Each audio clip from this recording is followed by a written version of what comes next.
So, hello and good afternoon, sir. Hello and welcome to this video tutorial on how to use the Microsoft Windows calculator. And that's my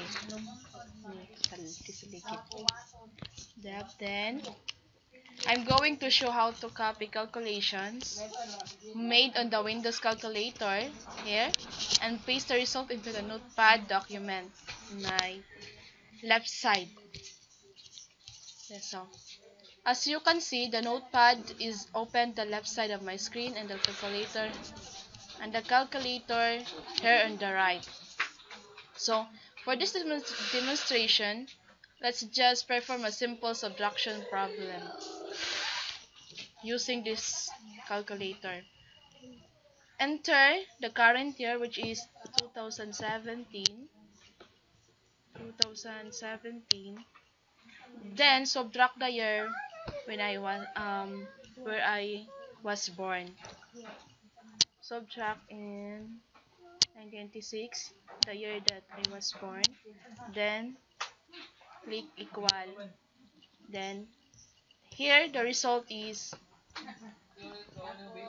and okay, so I'm 21 already. So spin a mute display if in your address alt, then just move. So with the number visible in this display, Control C. When we see Control C, this is the copy. Copy.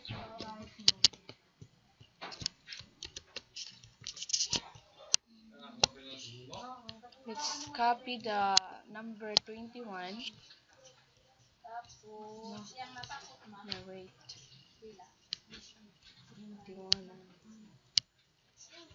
21 to the notepad application. 21. So the 21 here in the calculator, I paste it on the notepad document application. So I can paste the Control V to the. This is a quick and easy to transfer document and transfer calculation from this Windows calculator to another application, which is the notepad. Thank you for taking time for watch this video. Thank you, sir.